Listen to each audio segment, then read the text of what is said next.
Good morning student, मैं राजीव गुप्ता। आज हम जानेंगे प्लानिंग के बारे में। ये क्लास 12th में है और बिजनेस स्टडी में। ठीक है, सबसे पहले हम जानेंगे कि प्लानिंग क्या होता है। प्लानिंग का मीनिंग है planning is deciding in advance what to do, when to do, how to do and who should do the work. मतलब कोई भी काम क्या करना है, कब करना है, कौन करेगा, कैसे होगा, सारा चीज़ को डिसाइड कौन करना, प्लानिंग। प्लानिंग एक इम्पॉर्टेंट प्रोसेस है। प्लानिंग को प्राइमरी फंक्शन कहते हैं। ये सब बोर्ड एग्जाम में पूछता है क्वेश्चन कि प्लानिंग को प्राइमरी फंक्शन क्यों कहते हैं, प्लानिंग को बेसिक फंक्शन क्यों कहते हैं। तो क्योंकि प्लानिंग एक पहला प्रोसेस है, इसीलिए प्लानिंग को प्राइमरी फंक्शन भी कहा जाता है। एक क्वेश्चन पूछा जाता है planning is called half done. मतलब इसका यह है कि अगर हम अच्छे से प्लान करते हैं तो 50% मेरा वर्क ऑलरेडी फिनिश्ड है और 50% एक्चुअल में जब हम इम्प्लीमेंट करते हैं। तो इस टाइप के क्वेश्चन घुमा के पूछे जाते हैं। एक क्वेश्चन और आता है प्लानिंग और कंट्रोलिंग इंटर रिलेटेड है। प्लानिंग और कंट्रोलिंग, जैसे प्लानिंग बेस है कंट्रोलिंग का। जब हम प्लानिंग करते हैं तो स्टैंडर्ड फिक्स करते हैं और कंट्रोलिंग में क्या होता है, हम चेक करते हैं कि मेरा स्टैंडर्ड से एक्चुअल क्या रहा और उसमें अगर जो कुछ प्रॉब्लम है उसको फाइंड आउट करने को कंट्रोलिंग कहते हैं। तो अब हम जानेंगे कि प्लानिंग का फीचर्स क्या है। प्लानिंग के फीचर्स, प्लानिंग सबसे पहला फीचर्स क्या है, प्लानिंग एक प्राइमरी फंक्शन है, मेन फंक्शन है।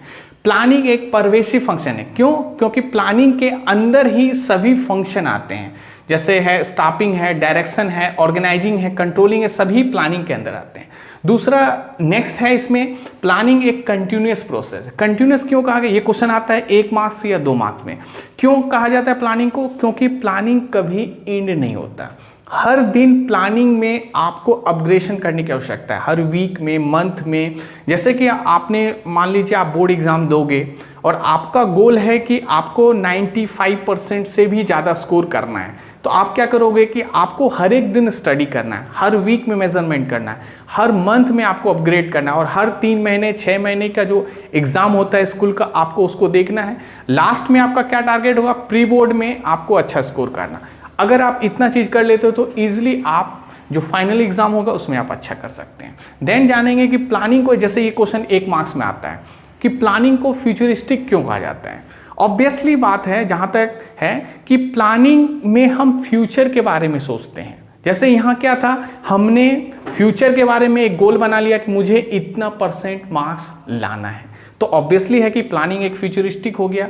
प्लानिंग में मेंटल एक्सरसाइज बोलते हैं। मेंटल एक्सरसाइज क्या हुआ, प्लानिंग करने से पहले हमको काफ़ी सोचना पड़ता है, विचारना पड़ता है, हमको लॉजिक लगाना पड़ता है, उसके बेसिस पे हम प्लान करते हैं। अब जैसे मान लीजिए अगर मेरा स्कोर आ रहा है 9th क्लास 10th क्लास में 65% और मैं प्लानिंग कर लिया कि मुझे 99% लाना है, जो कि संभव नहीं है। मैं उसी हिसाब से, मान लीजिए मेरा 65 आ रहा है तो मैं 75 का टारगेट करूँगा, 75 आ रहा है तो मैं 85 का, 85 आ रहा है तो मैं 90 या 95 का टारगेट करूंगा। तो इस तरह से रियलिस्टिक होना चाहिए। ठीक है, देन हम जानेंगे कि प्लानिंग का लिमिटेशन क्या है।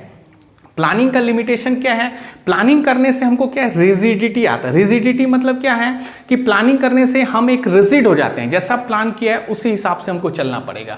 प्लानिंग से मेरा क्या है, क्रिएटिविटी लूज होता है। मतलब हम जैसा प्लान कर चुके हैं, हमको किसी भी प्रकार का चेंजेस नहीं कर सकते। अगर हम चेंज करेंगे तो हमारा सारा चीज़ प्लान फेल हो जाएगा। जैसे आपको एग्जांपल देते हैं, जैसे मुझे यहाँ से स्टेशन पहुँचना है 30 मिनट्स के अंदर, तो मुझे 30 मिनट्स के अंदर पहुँचना है, मेरी ट्रेन है वहाँ से, तो मैं क्या करूँगा, 30 मिनट्स के अंदर पहले एक माइंड में क्या है, एक प्लान बना लूँगा। मुझे यहाँ से बाइक 2 व्हीलर या 4 व्हीलर पकड़ना है, तो मैं क्या करूँगा, उसमें देखूंगा कौन कौन रोड आ रहे हैं, कहाँ कहाँ कितनी ट्रैफिक होगी। तो मैं सारा कुछ प्लान अपने माइंड में बनाऊंगा और फिर मुझे स्पीड अपना ये रखना पड़ेगा, मुझे 50 का स्पीड में चलना है, 60 चलना है या 70 चलना है, तब जाके मैं एक्चुअल स्टेशन टाइम पे पहुंच जाऊंगा। अगर मैंने कहीं भी डिले किया तो मेरा क्या होगा, टाइम पे नहीं पहुंचूंगा और मेरा प्लानिंग भी फेल हो जाएगा और मेरी ट्रेन भी छूट जाएगी। तो प्लानिंग में नेक्स्ट इसमें क्या प्रॉब्लम आती है, प्लानिंग में, प्लानिंग एक टाइम कंज्यूमिंग होता है। जब हम प्लानिंग तो ऐसे नहीं होते, प्लानर जो एक्सपर्ट होते हैं वो उसको हायर किया जाता है जब कंपनी कोई भी काम कर रही है, कंपनी को मान लो कुछ एक्सपेंशन करना है। जैसे हम आपको एक एग्जांपल देते हैं, सुज़लोन कंपनी है। सुज़लोन एक ऐसी कंपनी है जो कि सोलर प्लांट पे, सोलर सिस्टम पे काम करती है। तो वो क्या करेगी, जब उसको मान लीजिए सोलर सिस्टम ये करना है, डेवलप करना है, तो वो प्लानर को हायर करेगी, क्योंकि अभी इसका स्कोप नहीं है, आने वाले समय बहुत स्कोप होगा, तो अभी से प्लान करेगी कि फ्यूचर में जाके इतना ज़्यादा स्कोप बढ़ेगा। ठीक है, तो उसके लिए उसको प्लानर हायर करना पड़ेगा। प्लानर कौन होता है? व्यक्ति जो प्लानिंग बनाता है। उनके पास क्या होता है? पास्ट का डेटा होता है, फ्यूचर का डेटा होता है, तो ये सब ऑन द, फिर कंपनी का क्या रियलिस्टिक डेटा है, on the basis of that they have to का प्लान।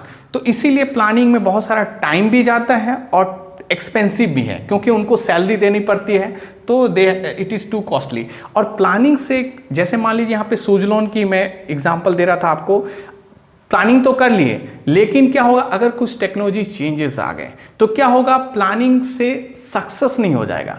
प्लानिंग को हमको प्रैक्टिकल में इम्प्लीमेंट करेंगे तभी हम सक्सेस होंगे। अब हम जानेंगे कि प्लानिंग का क्या स्टेप है।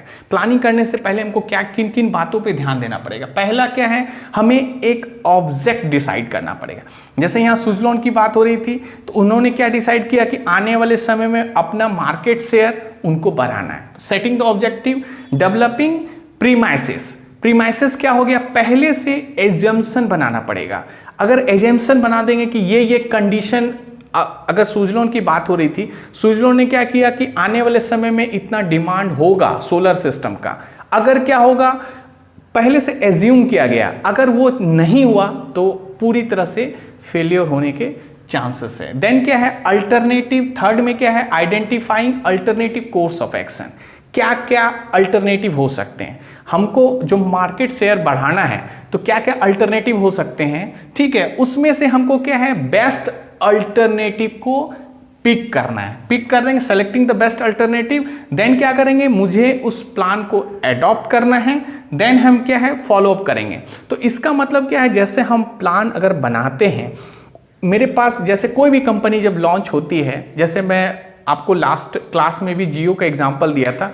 जियो क्या चाह रही थी कि मार्केट में नंबर 1 बनने के लिए उसने क्या किया? पहले 3 मंथ 6 मंथ लोगों को फ्री बांटा, फ्री हर चीज, डेटा और कॉलिंग फ्री दिया गया। उसके बाद क्या हुआ? धीरे धीरे उसने अपने चार्जेस बढ़ाते गए। चार्जेस बढ़ाते बढ़ाते उसका एंड रिजल्ट क्या था? एंड रिजल्ट क्या था? उसको मार्केट में टॉप 2 में पहुंचना था, और आज वो पहुंच गई।